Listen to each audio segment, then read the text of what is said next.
but because they need new content. There's so many places they need stuff. They'll just pull because we're like, did you watch Sweet Tooth? Oh yes, yeah. Yeah, that's the weirdest shit in the world. Like, why in the hell would you make that? But it's interesting. You could have made it in about Nazi Germany and like a Jewish kid who could start, like it could have been anything. So the antlers didn't really, the mutation really didn't matter. So the story was interesting. Yeah. But it was just a weird thing, man. Just a weird. I liked it. It was like, you have Will Forte, the last man on Earth, with this little kid out in the woods, and somehow you made that fun. Like I do talk about being on the autism spectrum, and I present about that. Offer people my perspective on certain situations or whatnot. And they had said, like, that came up. They were kind of like, so this is like, for you can relate that to being autistic. Those are your antlers. Like when I had a little drug problem there back in the early 2000s where I was getting my shit back together, and Lord of the Rings came out, and I attached myself to that. Where like, that's easy. I mean, that's like such a vanilla thing to do, but like you can connect with it. In the movie, I think it's The Guilty. Sure. And it's basically just the guy, a 911 operator, and there's somebody on the phone, and somebody died, but there's a car chase, and they can't find the car. So the great thing about that for the people who made the movie, it cost them nothing to do it, because they had to make one set of the 911 office and a couple little shoots, and that's it. So the conversations were probably pretty easy about like just making it interesting. Yeah. I don't know. I think about that stuff instead of like storylines and stuff, where I'm like thinking like, God damn, that was probably 3 days of conversation, and this is the ninth thing they come up with, and it kind of ruins it, but it's still kind of fun. And so that's probably why I haven't gotten as involved in the industry. I mean, the reason I don't just jump, the reason I'm not all in on it is because I'm not ready for the magic to be just done away with. Oh, that's not it though either. It's you're just looking at certain things differently. Like sometimes I watch a movie just to watch a movie, sure. But other things where like I've been part of it, where I'm thinking like all the ridiculous conversations I've had to have about why things are going to happen the way they're happening.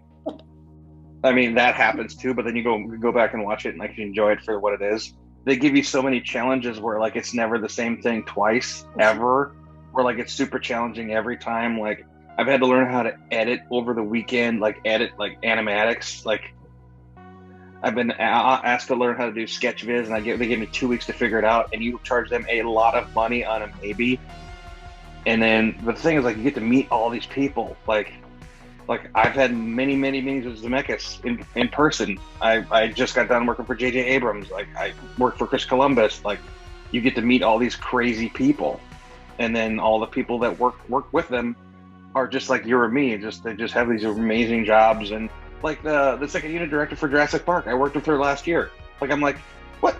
Like I just keep seeing these people. Like I've worked with damn near half of you. This is nuts. Yeah, dude, but it makes it more interesting. Number. I have your number. I do. Like I keep the call sheets, so I still have their information. But yeah, it's just weird because like you don't even think twice about it. You're just doing your job. You hand it in. Like the big people, like you pay attention to, but everybody else is like, oh, you're just Janice. You're just Josh. Sure. And then you're like, I know, look at your resume after the fact, like, Jesus Christ, okay. I learned early on that you talk to the person and not the career, it goes a lot better. Yep. Because like I quit looking people up, because if I do that, then I'm like in a meeting, my first meeting with them, and then I'm realizing like the last one, I'm like, oh, you were the executive producer on Once Upon a Time in Hollywood. If I knew that, this wouldn't be a calm conversation. I would be like, you made that. Okay, like I don't look that shit up. I'm like, I just get an email from a lady named Georgia, and I answer the email, I take the phone call, and then after I sign my paperwork, and I can look up who you are.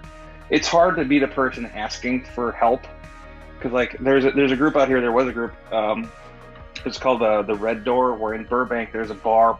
It's a hidden bar behind this other bar, where a bunch of storyboard artists would go, and that's how I got my start. Where I met a couple people, and then they referred me for stuff, and then all of a sudden I was busy nonstop. But one guy was like, he was telling me a story about when he worked on a river goes runs through it, about how they were in Montana and sketching and stuff. And then it kind of went, the story kind of ran through, where like about the boat, like when they crashed the boat, because they had to actually go do that and then storyboard it. But he's like, well, these groups are for having fun, but they're also about you finding work, so don't feel bad about that. This is what this is for. Like, as much as I always want to have drinks and chicken wings and stuff, like, you have to have those conversations, because without those conversations, you won't work. those specific jobs that need specific things where like I don't have like Marvel needed animatics. Well, like shit, I had to like come up with some animatics to send them because everything's done for the last 2 years. It still hasn't been made yet. So I have 2 years. I got a half a college education's worth of work stuffed in a box somewhere you can't see for another 1.5 years. We're like, well, that's the stuff I've been doing for 2 years. How in the hell am I going to get a job on that, my older stuff, when like I have all these car crashes and chases and, you know, I have all this stuff and I can't, you know. Some people will be talking about, well, how do you just let go of something? How do you just, you know, move on? Have to. Another project. So like I'll bring examples to classes, okay? And I say, okay, pick one of these examples, just pick one. And so a person picks one, I take it and tear it in half right in front of them. And it's like, you know what? I have to trust myself. I have to depend on myself and believe in myself that I can do that again, that I can make that again, you know, and not sit there and be like, oh, you know, it's like, oh, now it's gone and now I'm a failure and now a huge mistake has been made, you know? So have you ever heard of Ian McKeag? I do believe I have not. Okay, so he is basically one of the best concept artists in the industry. Okay. He has his own product. So this is Ian McKeag stuff right there. Okay. He worked on. Oh my God, what's his resume? I'm gonna pull it up here because like, this is gonna go somewhere. I swear. Sure. This guy's resume is Obi-Wan Kenobi, Avengers, Solo, Star Wars Story, Avengers, Jungle Book, every Star Wars movie, John Carter, just oceans of stuff, every Harry Potter film. But it was kind of fun because I didn't really know his resume at the time, and we're in this little group. And he's like, "Don't be afraid to murder your darlings." Oh. And that's been stuck with me forever because he does amazing drawings where like he had this beautiful drawing and like this doesn't work, and he just erased it. He's like, if you want to use it later, just photocopy, whatever you want to keep it, but you need to get rid of this because it doesn't work. But like, how the hell do you get rid of that? You just get rid of it. Just... Yep. All right. But that's been stuck with me for like 10 years now. And now what I'm thinking about, like with comfort zones, for some reason, I'm thinking about Star Trek. What was it, The Search for Spock? Did you see that film? It's been a while. Okay, so yeah, at the end of the film, Christopher Lloyd plays a Klingon in there. Oh, yeah. Anyway, so at the end of the film, that Klingon and Kirk are battling each other, you know, fighting as the planet is blowing up, right, engulfed in flames. And he's holding on to Kirk, and he's about to fall into this abyss. And Kirk just starts kicking him, and he says, I have had enough of you! And he just kicks him. He falls down into these flames, you know, he's consumed by them. I have had enough of you!